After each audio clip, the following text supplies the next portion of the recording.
إذاعة إرنا تأتيكم برامجنا في أيام الاثنين والأربعاء والجمعة من كل أسبوع على نفس هذا التوقيت على الموجة القصيرة بطول 25 مترا. كما يمكنكم متابعة بثنا على القمر الصناعي نايل سات على التردد 11678 على الاستقطاب الرأسي.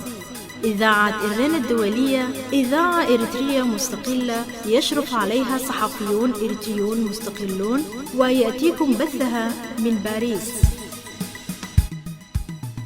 مستمعي ومتابعي إذاعة إرنا، يسعدنا أن نرحب بكم في مستهل البرنامج العربي لهذا اليوم الأربعاء الموافق الأول من يناير عام 2025.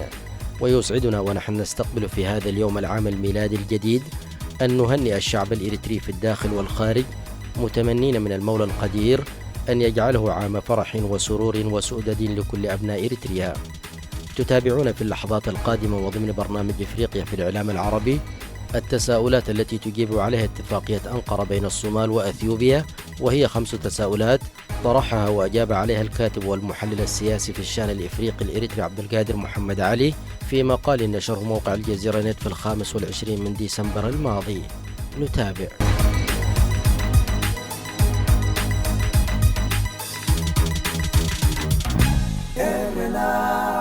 يستهل عبد القادر محمد علي المقال بقوله: من العاصمة التركية وبحضور الرئيس رجب طيب أردوغان، أعلن كل من الصومال وأثيوبيا يوم 11 من ديسمبر توقيع إعلان أنقرة الذي مثل خلاصة جهود الوساطة التركية المستمرة منذ أشهر، والتي تشكل المحاولة الدبلوماسية الأنجح حتى الآن لتفكيك إحدى العقد المستعصية في القرن الإفريقي المضطرب.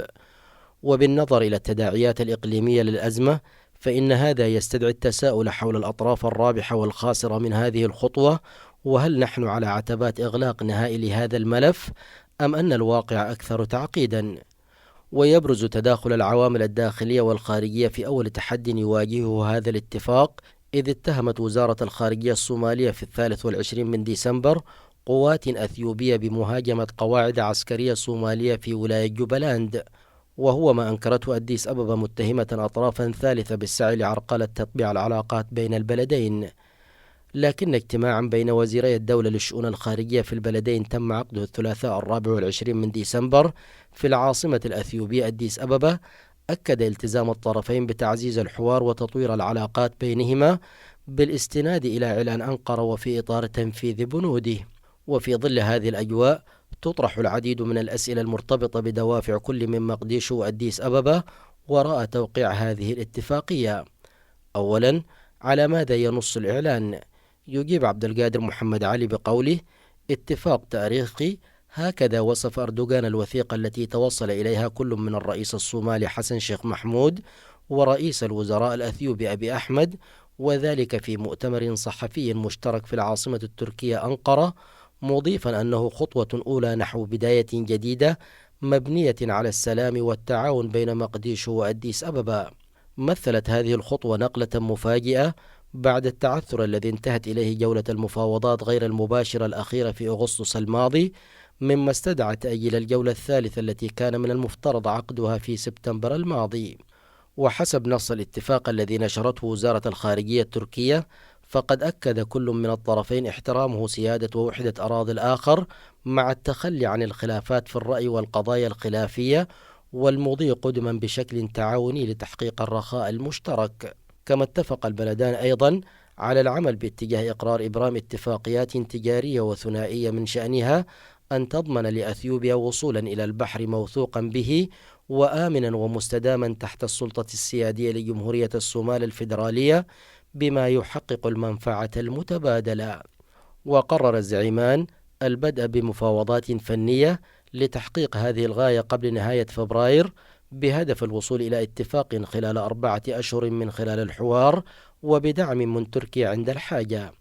لقي هذا الاتفاق ترحيبا واسعا من أطراف دولية كالأمم المتحدة والولايات المتحدة وبريطانيا والاتحاد الأوروبي، ومن مؤسسات قارية كالاتحاد الإفريقي والإيجاد.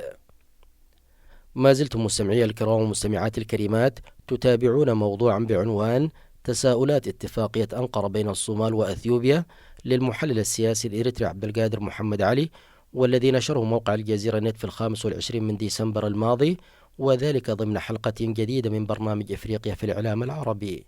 فاصل قصير ونعود إليكم، فابقوا معنا.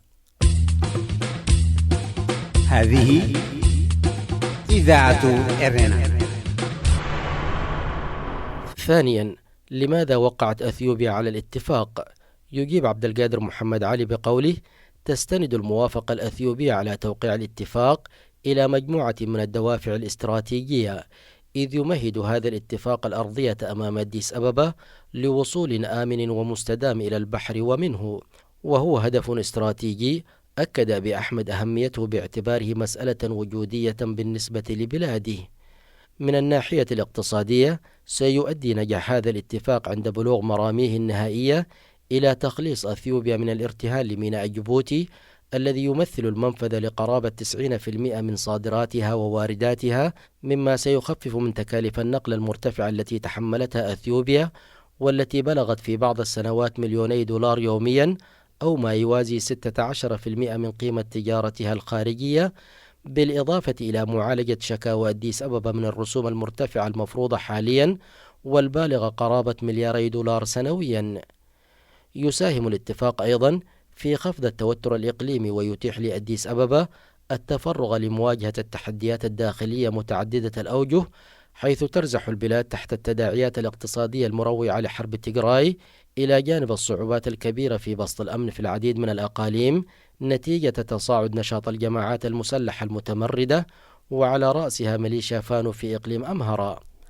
وعلى المستوى الجيوسياسي، يعكس التفاهم مع الصومال رغبة أديس أبابا في إضعاف تحالف مقديشو مع القاهرة وأسمرة، والذي شكل تحديا كبيرا لسياستها الإقليمية، كما أن هذا الاتفاق قد يفتح الباب لتلافي تداعيات الأزمة الحالية على مستوى التعاون الأمني مع الصومال، والذي تضرر بشدة من خلال إصرار مقديشو على خروج القوات الأثيوبية من البلاد. دوليا، يسهم الاتفاق في تحسين صورة أثيوبيا على الساحة العالمية، إذ يساعد نجاح عملية أنقرة في تهدئة الانتقادات التي تعرضت لها أديس أبابا بعد توقيعها مذكرة تفاهم مع إقليم أرض الصومال الانفصالي، ويبرزها بوصفها طرفا راغبا في الحلول الدبلوماسية. ثالثا، لماذا وافق الصومال على توقيع الاتفاق؟ يجيب عبد القادر محمد علي أيضا بقوله: تتمثل محفزات الصومال للموافقة على إعلان أنقرة في عدة اعتبارات استراتيجية وسياسية، يأتي في مقدمتها سعي مقديشو إلى استباق أي تداعيات محتملة لتغيير السياسة الأمريكية تجاه ملف أرض الصومال، لا سيما في ظل الدعم العلني لبعض المسؤولين عن الملفات الإفريقية في ولاية ترام الأولى لاتخاذ هذه الخطوة، مما يعقد الأوضاع الإقليمية ويسرع فرص أثيوبيا للوصول إلى اتفاق مباشر مع إقليم أرض الصومال الانفصالي. وعلى المستوى الداخلي، يواجه الرئيس الصومالي تحديات سياسية وأمنية عديدة وصلت حد الاشتباك المسلح مع قوات ولاية جوبالاند، وهكذا يوفر التفاهم مع أثيوبيا فرصة للاستفادة من نفوذها على أطراف صومالية متعددة، كما يمكنه من التركيز بشكل أكبر على مواجهة المشكلات الداخلية المتفاقمة. ويهدف الاتفاق إلى منع أثيوبيا من الدخول في اتفاقيات منفصلة مع أرض الصومال عبر تأمين وصول بحري مستدام وآمن لها، كما تضمنت نصوص الإعلان اعتراف أثيوبيا بوحدة وسلامة وسيادة الأراضي الصومالية، وهو ما يعتبره بعض المحللين تأكيدا ضمنيا لموقف الحكومة الصومالية ضد أي تحركات انفصالية. أما فيما يخص الجانب العسكري، فإن الجمود الذي واجهته الوساطات السابقة بين البلدين رفع احتمالات الصدام المباشر، وهو خيار لن تفضله مقديشو، حيث يرجح الباحث الصومالي الشافع بتدون في مقال له أن القاهرة لم تقدم ضمانات كافية للصومال إذا ما اندلعت حرب مع أثيوبيا، كما أن أوضاع قواته المسلحة لا تسمح بخوض مواجهة مسلحة كهذه، وهو ما يعزز الحاجة إلى مسار دبلوماسي لتجنب التصعيد. ما زلتم مستمعي الكرام ومستمعات الكريمات تتابعون موضوعا بعنوان تساؤلات اتفاقية أنقرة بين الصومال وأثيوبيا للمحلل السياسي الإريتري عبد القادر محمد علي، والذي نشر على موقع الجزيرة نت في 25 من ديسمبر الماضي، وذلك ضمن حلقة جديدة من برنامج إفريقيا في الإعلام العربي. فاصل قصير ونعود إليكم، فابقوا معنا. راديو إيرنا.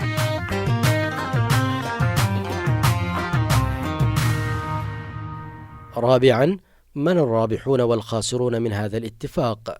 يقول عبد القادر محمد علي في الإجابة على هذا السؤال: حقق الإعلام مكاسب جوهرية لكل من مقديشو وأديس أبابا، إذ استطاعت الأولى انتزاع اعتراف أثيوبيا باحترام سيادة ووحدة الأراضي الصومالية، في حين ربحت أثيوبيا اتفاقا على ممر بحري آمن ومستدام لتجارتها عبر الصومال.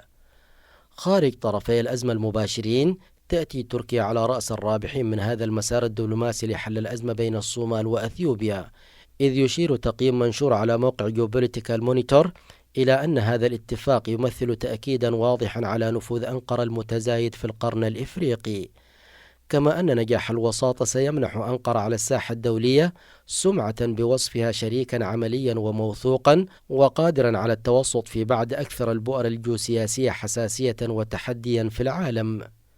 اقتصاديا، يؤهل الاتفاق تركيا لجني فوائد طويلة الأجل، فالشركات التركية مستعدة الآن للمشاركة في مشاريع البنية التحتية الكبرى المرتبطة بالاتفاق، بما في ذلك بناء وتطوير الموانئ وشبكات النقل وغيرها من المرافق المرتبطة بالتجارة، مستفيدة من أن الأوضاع الاقتصادية في كلا البلدين لا تتيح لهم الاطلاع بتولي مسؤولية إنشاء هذه البنى بشكل منفرد.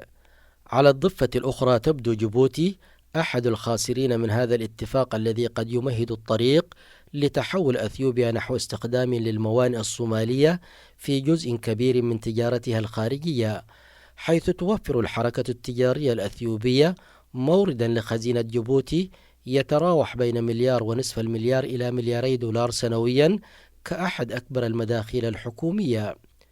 بجانب جيبوتي، يصف موقع جيوبوليتيكال مونيتور التطور الأخير بأنه خسارة استراتيجية لمصر، إذ كانت القاهرة تأمل من خلال هذا التحالف مع الصومال في الحد من قدرة أثيوبيا على توسيع نطاقها الإقليمي، في حين يؤدي نجاح الوساطة التركية إلى حصول أثيوبيا على منفذ بحري، بما يعزز من موقفها في القرن الإفريقي، ويزيد من جهة أخرى من نفوذ تركيا في المنطقة الحساسة للمصالح المصرية. على الضفة نفسها، يقف إقليم أرض الصومال الذي تراجعت احتمالات توصله إلى اتفاق مع أثيوبيا يفضي إلى الاعتراف به كدولة مستقلة مقابل حصولها على ميناء وقاعدة عسكرية على شواطئه. وبين الرابح والخاسر تقف حركة الشباب المجاهدين، حيث ترجح بعض التحليلات أن خلو الاتفاق من النص صراحة على انسحاب أثيوبيا من مذكرة التفاهم مع إقليم أرض الصومال الذي كرره المسؤولون الحكوميون ليكون شرطا للتصالح مع أثيوبيا، سيؤثر بالسلب على شرعية الحكومة الفيدرالية في مقديشو، مما سيصب في مصلحة الحركة في ترويج سرديتها وتوسيع عمليات التجنيد، مستغلة الموقف الشعبي من أثيوبيا. وقد أصدرت الحركة بيانا رفضت فيه الاتفاق، وأكدت أن أثيوبيا تسعى إلى الهيمنة على الصومال. في المقابل، يشير تقدير موقف نشر على مركز مقديشو للبحوث والدراسات إلى أن الاتفاق قد يمهد الطريق لتغيير موقف الصومال من الوجود العسكري الأثيوبي في الصومال، ما سيؤدي إلى زيادة الضغوط على الحركة مع تصاعد التنسيق الأمني بين مقديشو وأديس أبابا. خامسا، هل فكك الاتفاق العقدة بين مقديشو وأديس أبابا؟ يجيب عبد القادر محمد علي على هذا السؤال بقوله: رغم أن الاتفاق ساهم في رفع منسوب الآمال بتخفيض التوتر في هذه المنطقة الهشة، فإنه في المقابل ترك عديدا من الأسئلة الجوهرية دون إجابة، وعلى رأسها الغموض المرتبط بمصير مذكرة التفاهم الأثيوبية مع أرض الصومال، مع خلو الوثيقة من النص الصريح على موقف أثيوبي واضح من الانسحاب، وهو ما قد يترك لأديس أبابا مجالا للضغوط والمناورة من جهة، وخطة بديلة في حال فشل الوصول إلى اتفاق نهائي مع مقديشو من جهة أخرى. لكن معهد دراسات الحرب نشر تحليلا مطولا أشار فيه إلى أن صعوبات تكتنف وصول أثيوبيا الآمن إلى البحر الأحمر عبر الصومال، حيث إن الموانئ المرشحة لاستخدامها من قبل أثيوبيا تمتلك حركة الشباب شبكات ابتزاز فيها، كما أنها تتمتع بقدر كبير من السيطرة على الطرق المؤدية من الحدود الأثيوبية إلى تلك الموانئ، وهو من شأن أن يخلق تحديات أمنية كبيرة تواجه نقل البضائع الأثيوبية. وإلى جانب ما سبق، فإن ما تضمنه الإعلان يمثل خطوطا عريضة صيغت بلغة فضفاضة انعكست في عدم وضوح في الشروط المحددة لترتيبات وصول أثيوبيا إلى الموانئ الصومالية، ما من شأنه أن يخلق نقاط اشتعال محتملة إذا تباينت التوقعات خلال العملية التفاوضية على التفاصيل الفنية، حيث يكمن الشيطان حسب القول المعروف. ويختم عبد القادر محمد علي المقال بالعبارات التالية: تجاوز هذه التعقيدات يتطلب بناء للثقة وتعاونا مستداما بين الطرفين المعنيين، وهو ما قد يتعثر تحت ضغط الأوضاع الداخلية والتدخلات الخارجية في منطقة متقلبة تتغير فيها التحالفات بشكل سريع ومتكرر، مما يجعل من هذا الاتفاق خطوة مهمة نحو دبلوماسية السلام، في حين أن الغموض الذي يكتنفه والقضايا التي لم يتم حلها تؤكد في الوقت نفسه هشاشة هذا السلام. إذاعة إرينا، صوت مستقل لإريتريا. استمعتم فيما مضى سيداتي سادتي إلى حلقة اليوم من برنامج إفريقيا في الإعلام العربي. بهذا نصل إياكم مستمعي الكرام إلى ختام البرنامج العربي لهذا اليوم. تقبلوا تحياتي وتحيات الزملاء العاملين في إذاعة إرنا الدولية من باريس، وحتى نلتقيكم في البرنامج القادم في أمان الله. هذه إذاعة إرنا.